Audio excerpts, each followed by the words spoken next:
Tenemos que estar pendientes y saber discernir la palabra del Señor.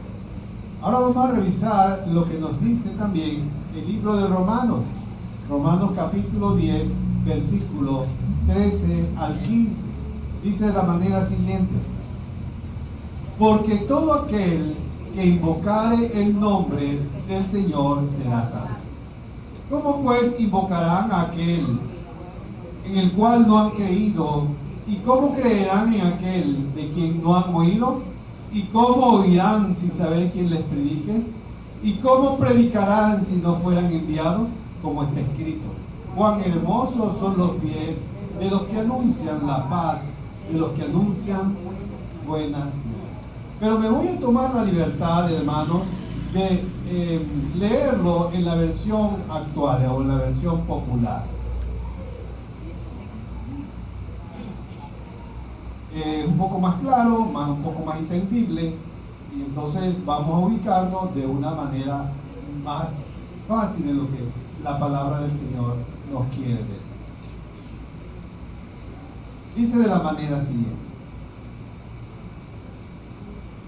versículo 13: pues la Biblia también dice: Dios salvará a los que le reconozcan como Dios.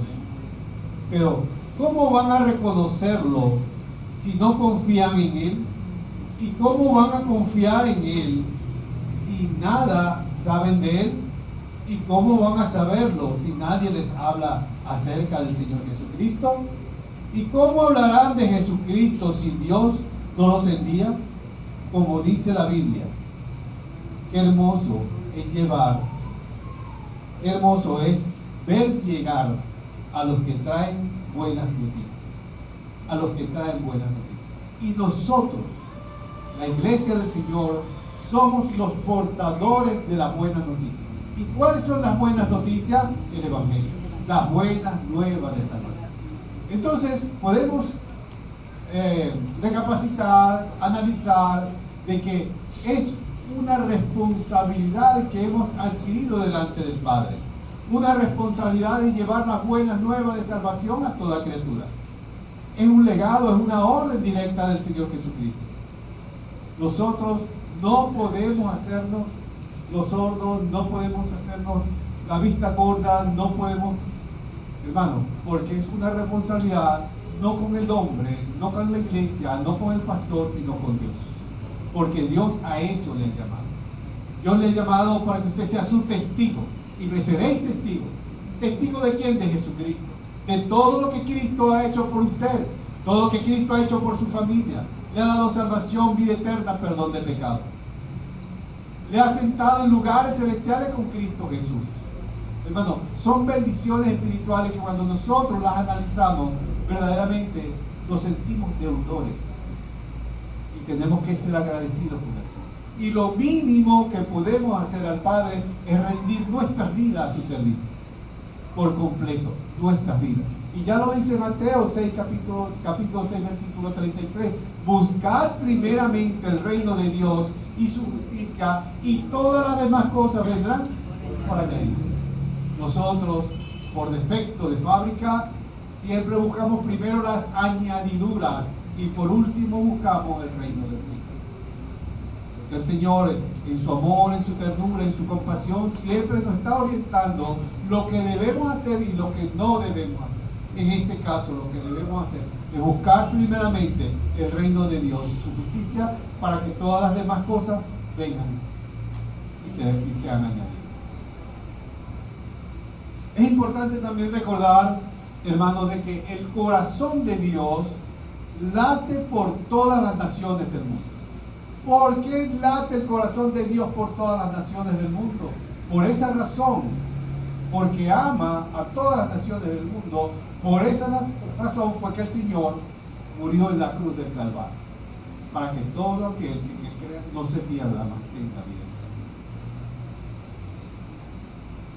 Y la Biblia continuamente, hermano, continuamente nos desafía, como personas, como familia y como en la iglesia, a dejar el confort, a dejar nuestras comodidades y que nos comprometamos cada vez con la misión. ¿Y cuál es la misión? La misión es ir predicar el Evangelio. El Señor Jesucristo nos ha delegado una misión. La visión la podemos tener nosotros. Podemos tener la visión de cómo lo vamos a hacer, pero la misión ya está mandada por el Señor. Ya está escrita por el Señor. Las visiones, hermanos, son las bases del Evangelio. También es la expresión práctica del amor de Dios por toda la humanidad. ¿Por qué la expresión práctica del amor de Dios por toda la humanidad? Porque ya lo dice 2 de Pedro capítulo 3, versículo 9. Dios no quiere que nadie, que ningún hombre, que ninguna mujer, que ningún ser humano se pierda. Dios no quiere que nadie perezca, sino que todos, absolutamente todos, procedan al arrepentimiento. Pero como dice Romanos capítulo 10, ¿cómo van a proceder a ese arrepentimiento si no hay quien les predique? ¿Cómo van a proceder a ese arrepentimiento si ni siquiera saben qué es arrepentimiento? Ellos viven en sus pecados, ellos viven en su lascivia, ellos viven en su mundo, en sus tinieblas. Pero nosotros, que somos la luz del mundo y somos la sal de la tierra, tenemos que llevarle esa buena nueva de salvación. Amén. Como dice el canto, dejaré el resultado al Señor. Llevaré la palabra del Señor y dejaré el resultado al Señor. Si se convierten o no se convierten, hermano, ese no es su problema. Usted vaya. Nosotros tenemos que ir y anunciar las buenas nuevas de salvación. El que convence de pecado es el Espíritu Santo. Pero usted es el mensajero. Usted es el mensajero que tiene sobre sus hombros la responsabilidad de predicar las buenas nuevas, de anunciar las buenas nuevas de salvación a toda criatura. Hermano, aparte de una responsabilidad, es un privilegio que usted sea asignado por Dios, que usted sea llamado por Dios a hablar de Él. Hablar de aquel que hizo los cielos, que hizo la tierra, que hizo el universo, que le dio vida, que le dio aliento de vida, que le dio salvación, vida eterna. Todo eso lo hemos recibido de gracia, pues de gracia tenemos que anunciar. Amén. Amén. Desde el principio, hermano, desde el principio, Dios ha llamado a hombres y mujeres a compartir su palabra y alcanzar a aquellos que no los conocen. De eso es desde el principio. Cuando nosotros revisamos la Biblia, vemos entonces ese principio. Hoy por hoy, las predicaciones en nuestra iglesia deben inspirar, hermano. Deben inspirar y desafiar a los creyentes a involucrarse activamente en la predicación del Evangelio, a involucrarse activamente en las misiones. Es importante rescatar, hermano, que la relevancia del mandamiento de Jesús para cada cristiano, mostrando, hermano, que todos, absolutamente todos, no es que podamos, sino que todos tenemos que ser misioneros. Absolutamente todos. ¿De qué manera? Usted lo sabrá. De acuerdo a los dones y al talento que el Señor le entrega. Pero de sí o sí, usted tiene que anunciar a Jesucristo, al compañero de trabajo, al compañero de estudio, al vecino, etcétera, etcétera. Y aún en su hogar, porque hay muchos hermanos que son la luz en su hogar. Muchos hermanos, la familia de 8 o 10 personas, uno solo es cristiano, pues esa persona tiene que anunciar a Jesucristo a sus hermanos que salen, obligatoriamente, con su testimonio. Y si hay muchas maneras, hermanos, de predicar a Jesús, con testimonio, con palabras, con acciones, etcétera, etcétera, porque es la luz, y la luz no se oculta de las tinieblas. Si somos luz del mundo, tenemos que reflejar donde hay tinieblas. Una luz se hace manifiesta en las tinieblas, no se hace manifiesta donde hay más luz. Haga la prueba en un estadio de béisbol o de fútbol. Lleve una linterna cuando los faros están encendidos. La luz de su linterna no se va a notar, porque hay una luz más fuerte que la opaca. Pero cuando usted enciende esa linterna en un cuarto oscuro, ve que todo se refleja. Así es nuestra vida. y tenemos que dar testimonio de Él. Hoy, como iglesia, hermanos, nos reunimos para reflexionar sobre un aspecto fundamental de nuestra fe cristiana: el llamado a las misiones. El llamado que el Señor nos hace a las misiones. Jesús, en su última instrucción, fue bastante claro antes de ascender a los cielos. Por tanto, vayan y hagan discípulos a todas las naciones y bautícelos en el nombre del Padre, del Hijo y del Espíritu Santo, y enséñenle a obedecer todo lo que les he mandado. Y les aseguro, dice en esta versión, que estaré con ustedes siempre hasta el fin de los tiempos. Ir y predicar el Evangelio a toda criatura, enseñándoles todas las cosas que les he mandado. Y aquí yo estaré con vosotros todos los días hasta el fin del mundo. El Señor no promete estar con nosotros un día de vez en cuando, no, todos los días hasta el fin del mundo, hasta que este siglo finalice. Este mandamiento, conocido como la Gran Comisión, no iba dirigido solamente a los discípulos de aquella época, sino a todos nosotros que seguimos a Cristo, a todos nosotros que nos llamamos cristianos, a todos nosotros que somos creyentes, fieles creyentes en el Señor. Ahora, cada uno de nosotros debe entender qué significa este llamado y cómo podemos involucrarnos activamente en la obra del Señor. ¿Qué significa este llamado para usted? ¿Qué significa este llamado de ir y predicar el Evangelio? Pero también podemos analizarlo. ¿Cómo puedo involucrarme? ¿Cómo puedo hacerlo? ¿De qué manera? Hay muchas maneras. Pero para involucrarnos activamente en la obra del Señor, primeramente debemos ser obedientes. Mi hermano Carlos, en esta mañana, trajo un acróstico que lo puso aquí hace un momento. Todos lo recordamos.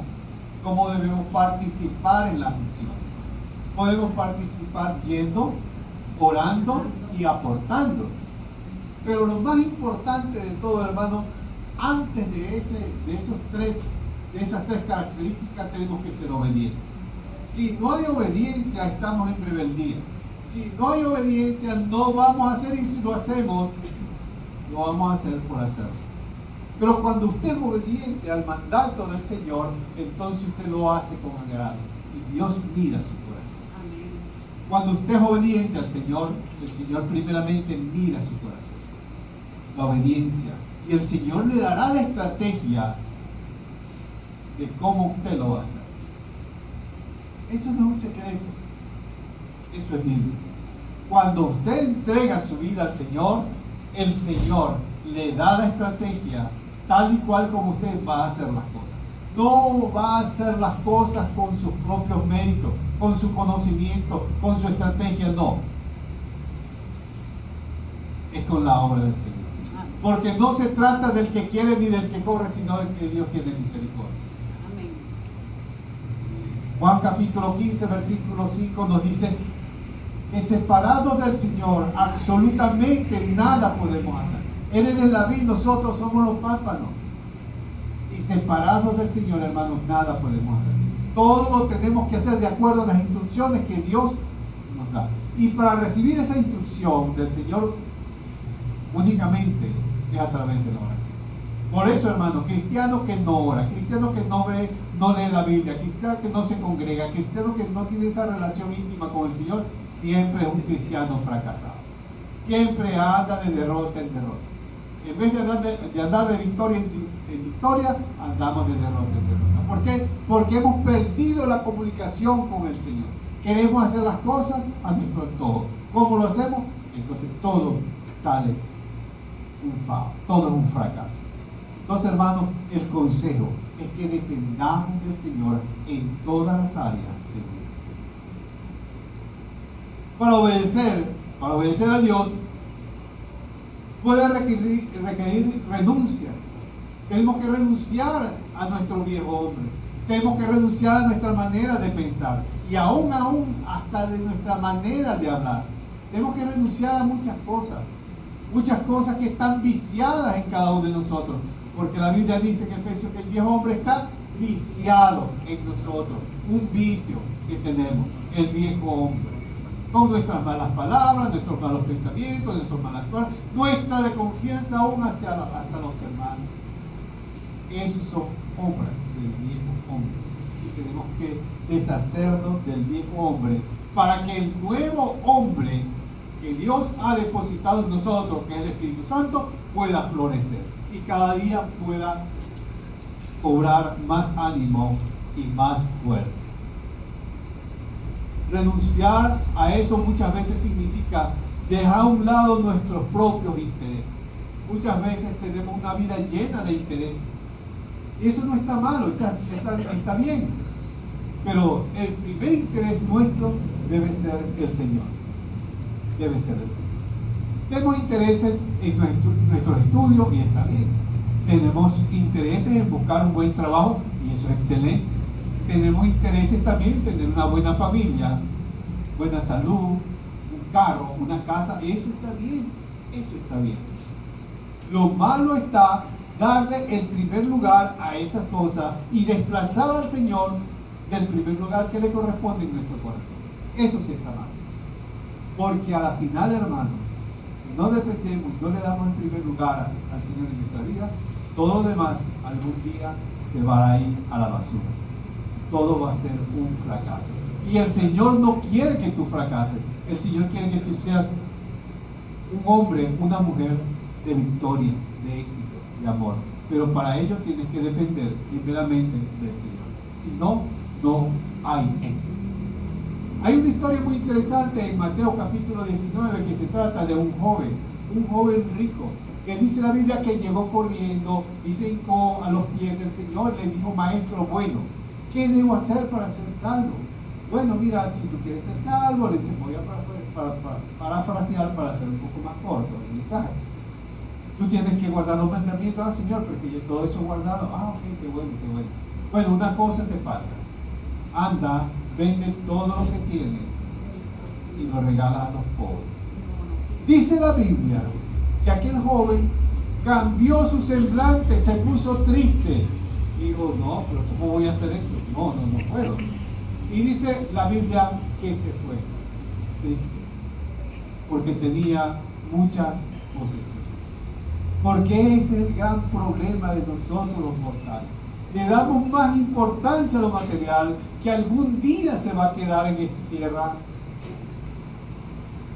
y desplazamos lo eterno, desplazamos las bendiciones de Dios. Por eso digo que es un defecto de fábrica que la mayoría de nosotros traemos, de darle el primer lugar a la añadidura y por último ocuparnos de las cosas de Dios. La Biblia está llena de historias, hermano, y de ejemplos de personas que enfrentaron grandes desafíos para únicamente ser obedientes. Prefirieron la obediencia al Señor que otras cosas. Pero al final del día, todas estas personas que renunciaron a sus intereses, poniendo al Señor en primer lugar, al final del día fueron recompensados por su fe y su fidelidad. Algunos ejemplos de obediencia podemos nombrar algunos. Abraham es el padre de la fe, lo llama la Biblia. Fue llamado por Dios a dejar su tierra y su parentela, en el capítulo 12, y seguir hacia un lugar desconocido, confiando plenamente en las promesas. ¿Sabe qué significa eso? Que Dios le haga un llamado a usted. Mire ella, usted tiene que dejar a Sanare, pero tiene que dejar también su familia, y se va a ir a un lugar que usted no conoce, pero yo te voy a guiar. Yo te voy a decir las instrucciones. Yo te voy a decir cómo vas a hacer las cosas. Y Mireya sale igual que Abraham, y al final del día Dios bendice a Mireya como bendijo a Abraham. ¿Saben? Eso se llama fe. Dejar su tierra, dejar su parentela, irse a un lugar desconocido confiando únicamente en la palabra de la promesa de Dios. Bueno, hay que tener fe, y fe es basta, fe bastante fuerte. Amén. Pero, ¿será que nosotros no podemos ser partícipes de una fe igual que la fe de Abraham? Obviamente que sí, obviamente que sí. Pero lo que consta y lo importante de todas estas cosas es que usted, para obtener esa fe, tiene que depender absolutamente del Señor y decirle, como le dijeron sus discípulos en una ocasión: Señor, aumenta, porque el Señor es el que aumenta la fe en cada uno de nosotros cuando nosotros dependemos en nuestra totalidad del Señor. En segundo lugar, podemos nombrar a Isaías. El profeta Isaías, al tener una visión celestial, escuchó la voz del Señor preguntando quién estaría dispuesto a ir en su nombre, y con prontitud. Fíjense algo, un detalle muy importante. Isaías no es que se tardó, bueno, Señor, yo lo voy a pensar, no. Dice la Biblia que contestó rápidamente, con prontitud, y respondió: he aquí, envíame. No lo pienses más, aquí estoy yo. He aquí, envíame. La respuesta de Isaías demostró un corazón rendido a la voluntad de Dios y un compromiso inquebrantable con la misión de proclamar la palabra del Señor. Fíjense, un compromiso inquebrantable con el Señor para predicar la palabra del Señor. Ese compromiso inquebrantable por predicar la palabra del Señor también debe estar en nuestros corazones, porque debe ser un gozo para cada uno de nosotros y predicar el Evangelio. También podemos nombrar a Pablo, habiendo sido antes perseguidor de la iglesia, se encuentra en Hechos capítulo 9, perseguidor de la iglesia, de los cristianos. Pablo tuvo un encuentro personal con Cristo y dedicó su vida a la predicación del Evangelio de los gentiles, tanto así que el 75% del Nuevo Testamento está escrito por el apóstol Pablo, aquel hombre que persiguió y asoló la iglesia. En 1 Corintios capítulo 9, versículo 16, mismo Pablo lo expresa de una manera extraordinaria: ay de mí si no predicar el Evangelio. ¿Cuántos de nosotros podemos decir lo mismo? Ay de mí, ay de nosotros si no predicar el Evangelio. Debemos tener también ese sentido. Y me llamó mucho la atención el personaje que voy a nombrar a continuación, porque en la investigación me encontré a una mujer, Priscila. ¿Cuántos conocen a Priscila? No está aquí presente Priscila, ¿no? Pero ¿cuántos conocen a Priscila, la de la Biblia? Fíjense algo muy importante. Priscila, junto a su esposo, Aquila, jugó un papel fundamental en la difusión del Evangelio. Ella enseñó y aconsejó a los nuevos creyentes, incluyendo a Apolos, un predicador que se convirtió en un gran defensor de la fe cristiana. Pero me llamó mucho la atención porque el ministerio de esta hermana demuestra, hermanos, la importancia de la mujer en el trabajo misionero. Fíjense algo, demuestra la importancia de la mujer en el trabajo misionero. Obviamente también en la importancia de la enseñanza de la palabra de Dios. Así que, hermanas, tienen también un compromiso con el Señor y tienen que ser imitadores de Cristo. Amén.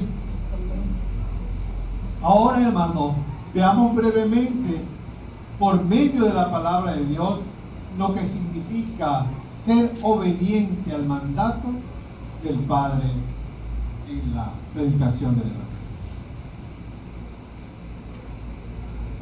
En primer lugar, obedecer es estar dispuesto y disponible para aceptar el llamado de Dios a nuestra vida. Fíjense algo, estar dispuestos y disponibles para aceptar el llamado del Señor.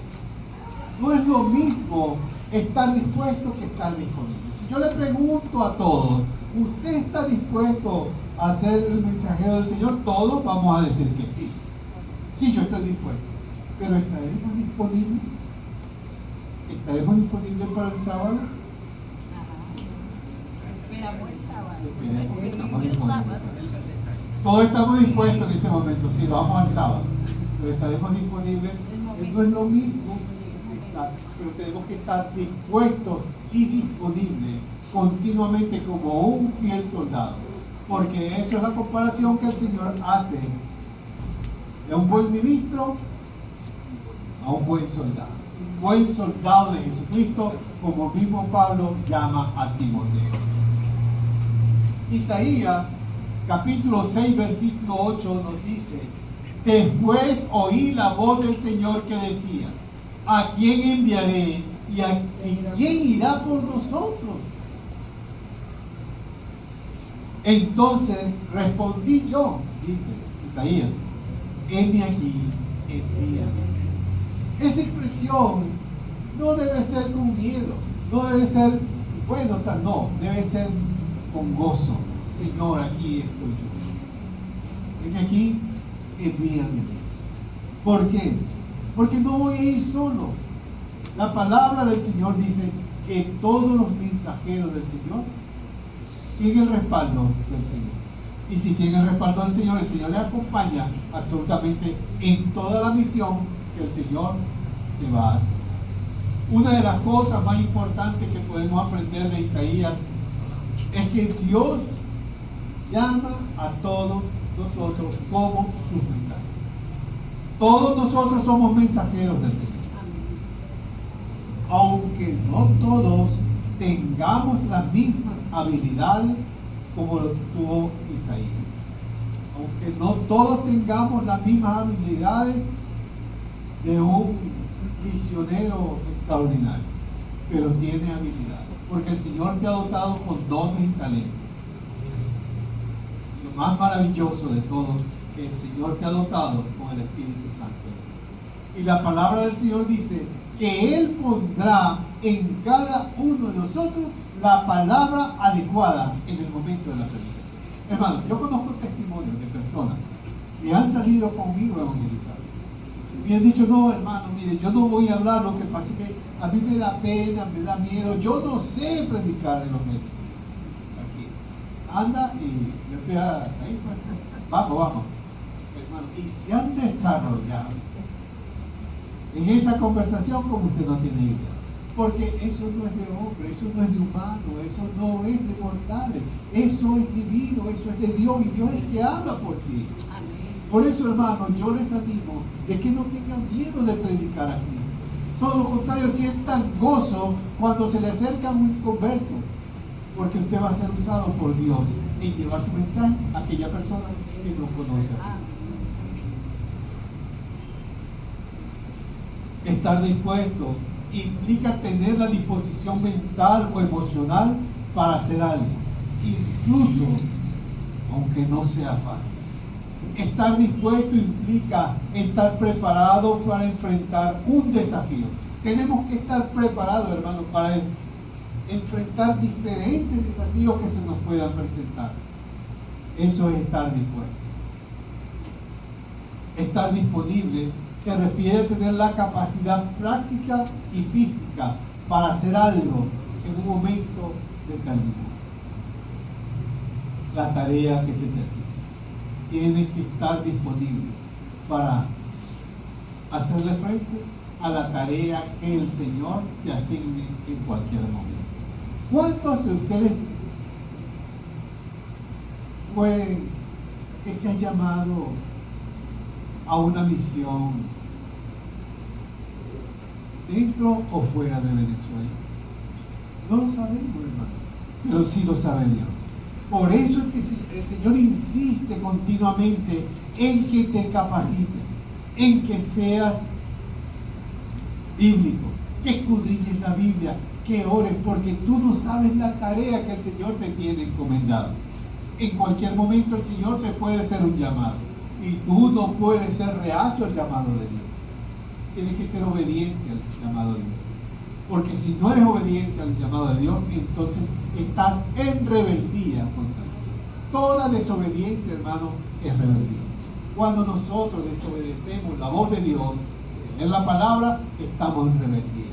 Cuando nosotros somos desobedientes en orar, estamos en rebeldía. Cuando nosotros somos desobedientes en venir al templo, alabar y glorificar el santo y bendito nombre de Dios, estamos en rebeldía. Porque sabe cuál es el castigo para los rebeldes. Bueno, se lo dejo allí en su mano. Estar dispuesto y disponible significa no solamente tener la intención de servir al Señor, sino ponerse al servicio del Señor. El Señor Jesús en Juan capítulo 13, versículo 13 al 17, tiene allí una reunión con sus discípulos, le lava los pies, etcétera, etcétera. Y el Señor le dice a sus discípulos: ustedes me llaman Maestro y Señor, y decís bien, porque lo soy. Porque ejemplo les he dado, dice el Señor. Un ejemplo que el Señor nos dio es predicar el Evangelio.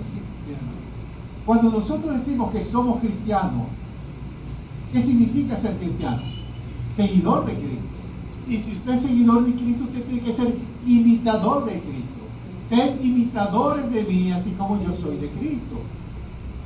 Tenemos que ser, si somos cristianos, somos imitadores de Cristo, y si somos imitadores de Cristo, tenemos que actuar como Cristo actuó, bajo la tutela y la dirección del Espíritu Santo. No hay otra opción, hermano. No tenemos otra opción. Es un mandato.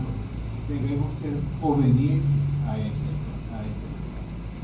Nuestro Señor Jesucristo no solamente vino a este mundo con la buena intención de servir. Él fue un servidor. Él fue un servidor. Él fue un servidor de la humanidad. Él fue un servidor nuestro.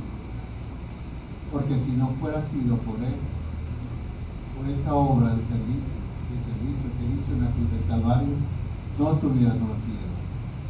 ¿Quién sabe? Como dice aquel canto, ¿qué sería de mí si no me hubiese alcanzado? ¿Qué sería de nosotros? No es mi intención que miremos esa parte de nuestra vida, pero siempre es importante reflexionar de dónde el Señor nos ha sacado y a dónde el Señor nos ha traído. La Biblia dice que nos llamó de dónde, de las tinieblas, y nos trajo a su luz admirable, a ser partícipes, a ser hijos de Dios. Pero más allá de eso, también a servir, a poner nuestra vida al servicio del Señor. En segundo y último lugar, obedecer al Señor es rendir nuestros planes y proyectos a la voluntad de Dios. Alguien dijo en una ocasión por allí: con mis planes no te metas, con mi tiempo no te metas. No, eso es mío, no tiene nada que ver. No, hermano, nada es nuestro. El tiempo nuestro es el tiempo del Señor. Todos nuestros planes tenemos que ponerlos en las manos. Tenemos la mala costumbre de hacer planes y luego orar por esos planes. No, hermano, tenemos que orar para que el Señor ponga su voluntad en los planes que nosotros vamos a hacer. Fíjense algo, Filipenses capítulo 2, versículos 5 al 8, dice de la manera siguiente: haya pues en vosotros este sentir que hubo también en Cristo Jesús, el cual, siendo en forma de Dios, no estimó el ser igual a Dios como cosa que aferrarse, sino que se despojó a sí mismo, tomando forma de siervo, hecho semejante a los hombres, y estando en su condición de hombre. Fíjense, aquí está la enseñanza, aquí está el principio. Estando en su condición de hombre, se humilló a sí mismo, haciéndose obedientes. Haciéndose obedientes, hermano. No un momento, sino hasta la muerte y la muerte de Cristo. Ahí está el principio, ahí está la enseñanza, ahí está lo que nosotros debemos hacer. Ser obedientes hasta la muerte. Obedientes a quién? Al Señor, a los mandatos del Señor. Obedientes a su voluntad. Para que algún día, cuando estemos en su presencia, no nos apartemos avergonzados, porque no hicimos lo que el Señor nos dijo que hiciera. El Señor nos da todas las instrucciones para hacer lo que el Señor quiere que hagamos. Debemos ser obedientes. Obedientes no por un momento, no por un domingo, no por un mes, sino obedientes hasta la muerte. Por ejemplo, de rendir nuestra voluntad, nuestros deseos y nuestros planes a la voluntad de Dios es el mismo Señor Jesucristo, Señor nuestro. El Señor Jesús sabía perfectamente los planes que Dios tenía para con él y para con la humanidad. Ese era el propósito. Y el Señor sabía perfectamente todo lo que iba a acontecer, por todo lo que él iba a pasar. Y continuamente, ya en su etapa culminante de su ministerio, él se lo advertía a sus discípulos. El Hijo del Hombre será escarnecido y será muerto en la cruz. Se lo decía, más ellos no lo entendían, pero esa era la voluntad del Señor. Hermanos, si queremos obedecer, tenemos que aprender a rendir nuestra voluntad a los pies de la cruz. Y aún así, ir un poco más allá y tomar en nuestras bocas las palabras del Señor. Cuando allí en Getsemaní, cuando el Señor sabía perfectamente lo que le esperaba, le dijo al Padre, en su condición humana: si es preciso, pasa de mí esa copa, pero no se haga como yo quiero, no se haga mi voluntad, sino como tú quieres que sea. No se haga mi voluntad, sino que se haga tu voluntad. ¿Cuándo estamos dispuestos a decirle al Señor: no se haga mi voluntad, haz tu voluntad en mi vida? Eso es lo que nosotros le tenemos que pedir al Señor continuamente en nuestra oración, en su devocional, en su momento de intimidad con Dios. Usted tiene que desnudar su corazón ante la presencia del Señor y decirle: Señor, mira, yo pienso que soy incompetente en esto, yo creo que tengo esta necesidad. Para servirte tú me tienes que capacitar, dame este don, dame aquel talento. Hermano, el Señor te lo da. Todo aquel que esté falto de sabiduría, dice la palabra del Señor, pídala al Señor.